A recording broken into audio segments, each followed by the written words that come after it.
こんにちは。武器屋の店主のフランです。チャッス。私は勇者のゆうちゃんだよ。一つお知らせですが、今回の動画を最後に字幕はなくなります。マジですか？海外の人たちにもこのチャンネルが受けるのかもしれないと思い、字幕をつけてみましたが、3ヶ月ほど続けてみた結果、このようなスタイルの動画は海外ではあまり受け入れられないようです。そいつは残念だな。字幕で見てくれていた方には申し訳ないところですが、今回から字幕なしでやっていきます。心得た。さて、今日は世界初の軍用セミオートライフルとなったモンドラゴンを紹介します。モンドラゴン。なんか強そうな名前の銃だな。モンドラゴンは最初期のセミオートマチックライフルです。現代では当たり前になっているセミオートライフルですが、世の中に初めて登場したのが20世紀の初頭くらいです。そして、本格的に実戦に投入されるのが第二次大戦からになりますね。しかし、ワールドウォー2になっても完全にセミオートライフルに置き換わったわけでもありません。本格的に普及して標準化するのは、ワールドウォー2の終戦後の話になります。時間がかかったんだね。それまではボルトアクションのライフルが主流だったのだ。そうですね。ワールドウォー1からワールドウォー2が終わるまで、世界は色々と忙しく余裕がなかったのです。ワールドウォー2になっても、各国の軍隊はワールドウォー1で使っていた武器を引き続き使っていました。しかし、セミオートライフルの技術自体は、ワールドウォー1よりも前には完成していたのです。なるほど、そういう流れか。で、最初のセミオートがモンドラゴンってやつなんだね。そうね。最初といっても、世界初のセミオートではありません。戦場で使用された初めてのセミオートライフルがモンドラゴンということです。実際に戦いに使われた最初のセミオートということか。そういうことよ。セミオートライフル自体は、もっと前に発明されていたのです。なるほど。モンドラゴンはメキシコで開発された武器です。1910年から始まるメキシコ革命で、歴史上初めてセミオートライフルが使用されました。それがモンドラゴンか。まさかのメキシコ。てっきりセミオートの世界初はヨーロッパかアメリカのどっちかだと思ってたよ。そうよね。でも実はメキシコでした。まずはモンドラゴン開発の歴史と背景について見ていきましょう。モンドラゴンを設計したのはマヌエル・モンドラゴンという人です。モンドラゴンはメキシコに生まれた軍人で砲兵科に所属して武器や戦術について学んでいました。武器開発において優れた才能を発揮し、重火器や兵器の開発に携わることになります。軍人ルートで武器設計者になるパターンか。そうです。ライフルだけでなく、野戦砲なども開発しました。マヌエル・モンドラゴンが活躍した当時のメキシコの情勢を見ますと、19世紀後半から20世紀初頭、メキシコは政権が不安定で、誰が大統領になっても反対勢力がクーデターを起こすような状態でした。そいつは相当めんどくさいことになってるな。そういうわけで、1917年までは戦いの連続だったのです。じゃあ、武器の需要があったということか。そういうことね。メキシコ軍に所属するモンドラゴンは、1890年頃にはライフルの設計に従事しますが、実は、モンドラゴンと呼ばれるライフルには、2種類のライフルがあります。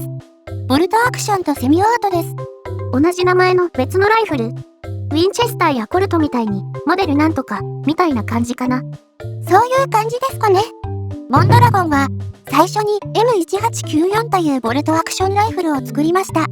セミオートのモンドラゴンが設計されるのは1908年になります。一般的にモンドラゴンと呼ばれている銃は、この M1908 の方を指して言います。なるほど。セミオートが完成するのは20世紀に入ってからってわけだ。M1894 のモンドラゴンは、ストレートプル、エンブロッククリップを使用したボルトアクションとして完成します。どこかで見たようなライフルではありませんか？以前の動画でやった気がするぞ。それってマンリヒャーと同じじゃないですか？そうですね。オーストリアのシュタイヤーという有名な重火器メーカーに、マンリヒャーという天才設計者がいました。ストレートプルとエンブロックは、両方ともマンリヒャーが発明した仕組みね。ストレートプルってのは、レバーを回転させずにまっすぐ引けるボルトアクションだね。エンブロッククリップはこの写真みたいにまとめられた断層のことだ。後ほど詳しく説明します。マンリヒャーがこれらの仕組みを発明したのが1885年頃です。マヌエル・モンドラゴンは銃の開発に際し、1890年頃にヨーロッパに滞在していました。当時、ストレートプルを使ったライフルは、マンリヒャー以外ではほとんど存在していないと思います。このことから、モンドラゴンはマンリヒャーの影響を強く受けたのではないかと想像します。これは意外な接点だったね。マンリヒャーは銃火器の歴史では有名な人物ですが、日本ではあまり知られていないのかと思います。マンリヒャーって誰やねんって感じだよ。詳しく知りたい人は以前の動画を見るがいい。実は、世界で最初のセミオートライフルもマンリヒャーが作りました。だいたい1885年頃に完成していたと言います。しかし、まだ黒色火薬しかない時代だったので、うまく動作しなかったのです。ここでセミオートとのつながりもできるのか。ってことは、セミオートタイプのモンドラゴンもマンリヒャーの影響を受けたと？わかりません。調べた限りでは、どの資料にもそのように明言されておらず、関係性は不明です。なるほど。モンドラゴンは、スイスの支部社で製造されました。当初、メキシコ国内には銃器を製造できる工場がなく、外部に委託したのです。M1894 のボルトアクションも、M1908 のセミオートも、両方とも支部で製造されました。生産は外部発注ってことなんだね。そうね。最初に作られた M1894 がどの程度製造されたのかは情報が少なくわかりません。しかし、1908年に完成したセミオートのモンドラゴンは20世紀の戦争需要もあってたくさん売れました。100万丁以上が製造されたと言われています。そんなに売れたの？メキシコ軍にはそこまでのキャパシティがあったのか。たくさん売れた理由は2つあります。戦争需要と製造期間ですね。モンドラゴンは製造期間が長く、ワールドウォー1、日中戦争、ワールドウォー2、朝鮮戦争、ベトナム戦争まで使用されました。なんと、ベトナム戦争って確か1970年代まで続いたんだよね。息が長すぎる。20世紀の初頭にはメキシコ国内でも生産できるようになり、輸出品として生産されました。メキシコは需要のあるところにモンドラゴンを供給したのです。それで100万丁以上も作られたのか。モンドラゴンの性能や仕様を見ていきましょう。他のライフルと比べるとかなり変わった構造で面白い銃です。モンドラゴンはセミオート射撃とボルトアクション射撃の切り替えが可能なセミオートになっています。セミオートとボルトアクションの切り替えですと、それはつまりどういうこと？セミオートとは引き金を引くだけで撃てる銃のことです。一方で、ボルトアクションは手動でボルトを操作してから引き金を引いて撃つ銃のことですね。モンドラゴンはセミオート銃でも使えるし、ボルトアクション銃としても使えます。その切り替えが可能ってことか。今までの動画では見たことのない変な銃だな。セミオートだけでいいんじゃねとか思うんだけど。手動モードを加えた理由は2つあるのです。1つは弾薬の消費を抑えるため、もう1つはセミオートへの不信感ね。不信感。世界的に実績がないから信用できないってこと？新しい技術は実際に戦場で使ってみないとわからないってことか。そうよ。ですので、モンドラゴンはボルトアクション操作で一発ずつレバガチャで撃つこともできます。世界で普及していたマウザー型のダンボルトではなく、ストレートプルを使用しています。この構造は最初に作った M1894 から変わってないですね。そのままストレートプルを引き継いで使用していたんだ。ストレートプルとは、ボルトを回転させる必要がなく、まっすぐに引くことで操作できる仕組みです。レバーを回さなくていいから操作が早いんだよね。マンリヒャーが発明したボルトアクションだ。ストレートプルは、操作が早い利点から、現代ではスポーツ射撃で使用されています。しかし、構造が複雑で製造コストが高く、ゴミに弱いという欠点があり、軍用としては流行しませんでした。マウザー型のダンボルトが、軍用ライフルの標準になります。やっぱり、モンドラゴンもゴミに弱かったの？そうです。ドイツ軍は、ワールドウォー1でモンドラゴンを購入して使用しますが、とても地上の塹壕戦で使える武器ではないと判断します。ですので、陸軍で使わずに空軍で使用されました。空の上ならゴミも少ないというわけか。しかし、ワールドウォー1が終わった後、ドイツ軍ではモンドラゴンを廃止します。故障やジャム、弾詰まりが発生しやすく、信頼性に欠ける部分がありました。デリケートすぎるんだね。そうね。モンドラゴンは最初からストレートプルのボルトアクションとして誕生しました。そしてそれをそのままセミオートに改造した、そのような銃になっています。純粋進化させたって感じの銃なんだ。中を見るとわかるのですが、ボルトアクションなのに撃鉄を使っています。この点でも変わった銃ですね。通常のボルトアクションは、船を使ったストライカー方式です。おう、確かに。撃鉄で叩いている。撃鉄を使った銃は、撃鉄で叩くときに銃が揺れるので、ストライカー式よりも命中が落ちると言われています。細かくは分かりかねるのですが、モンドラゴンの遠距離での狙撃精度は、他のボルトアクションよりも若干落ちるのかと想像します。セミオートで近距離を狙うには、それほど問題ないのではないかと思いますが、なるほど。モンドラゴンはガスオペレーション方式で、火薬のガスの圧力を使って装填と配強を自動で行います。これはブラウニングが発明したものと同じ仕組みですね。中心の下のピストンをガスのパワーで前後にスライドさせて動作させているんだ。現代のセミオートライフルも同じ仕組みです。ボルトアクションで一発ずつ撃つ場合は、ガスが通る穴を物理的に塞いでいます。こうすることで、セミオート連射できないようにしているわね。とてもシンプルな制御方法だね。弾薬の装填には、ストリッパークリップを使用します。チャージクリップとも言いますが、世界の軍隊で使用されていた標準的な装填方法です。エンブロックは廃止したのか。そうね。M1894 のモンドラゴンはエンブロックでしたが、廃止されました。エンブロックとは、こういう金属の筐体に弾薬を詰めた弾倉です。1885年頃に誕生した技術ですが、あまり一般的になりませんでした。筐体ごと弾倉に詰めるのが特徴で、装填速度は速いんですが、致命的な欠点もあります。それは、金属の筐体がないと銃が動作しないところです。筐体そのものが銃の発射機構と連動しているわけか。弾薬だけがあっても使えないんだ。そういうことね。有名な銃では、アメリカの M1 ガーランドがエンブロックになっていますが、やはり筐体がないと撃てません。そういう欠点もあって、モンドラゴンはストリッパークリップになったと考えられます。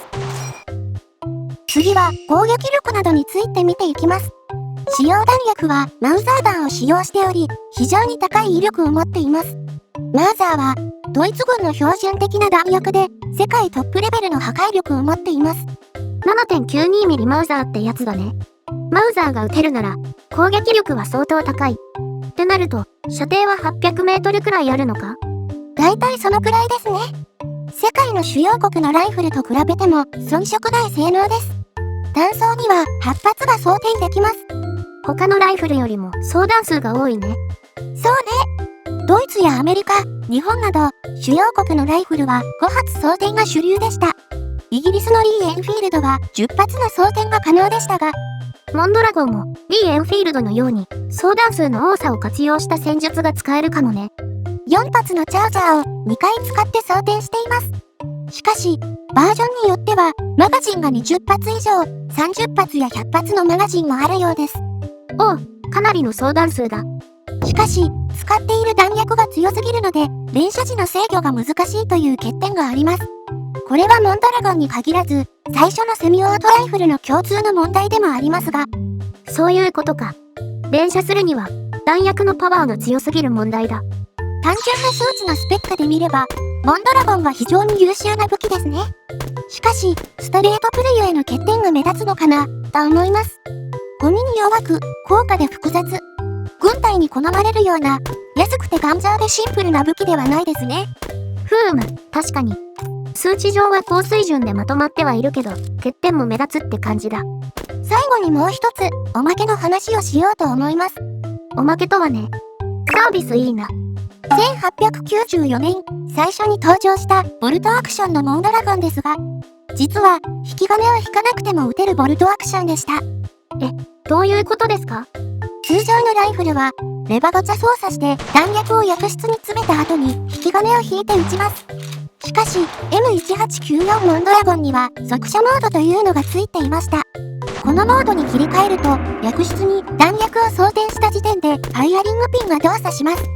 引き金を引かなくても弾が発射するのです。へえ、それは変な仕組みだね。つまり、ボルトレバーを前に押し込んだ時点で弾が発射すると。っていうか、大丈夫なの？めっちゃ反動で吹っ飛びそうな気がしますが。それです。発射時の体勢が不安定なため、まともに狙って当たるとは思えませんね。右手でボルトレバーを握った状態で、発射時のリコイルの衝撃を受けきれるのかどうか。下手したら、左腕一本で銃を支えねばならないのでは？それはかなり不安定だ。確かに早く撃てるかもしれんけど、当てるのは難しそう。多分、その点に配慮して、ボルトレバーが大きく作ってあるのかな、と推測します。持ちやすくして反動を抑えようという設計か。引き金を引かずに撃てる設計は、安全面でも問題があります。結局、その機能は廃れて、引き継がれることはなかったのです。しかし、この機能を見る限り、最初から速射性を求めて設計されていたことが考えられます。設計者のモンドラゴンは、速射性能に曲振りしようとしたのか。かもしれません。速射性を追求した結果、世界で最初の実用的なセミオートライフルが誕生するに至った。ということなのかもしれませんね。いろんなアイデアで銃が開発されていったんだな。武器屋のお姉さん。というわけで、モンドラゴンの解説でした。最初のセミオートにしてはちゃんと動いたっぽいね。いろいろ欠点はあったのかもしれないけど、十分に成功と言える製品に仕上がった。そうね、そう思います。このモンドラゴンに続き、フェドロフや BAR など、セミオートのライフルが続々と誕生します。順を追って動画にしていきましょう。BAR の動画は、すでに作って公開したけどね。というわけで、ご視聴ありがとうございました。ありがとうございました。面白かったらチャンネル登録してくださいね。よろしく頼むよ。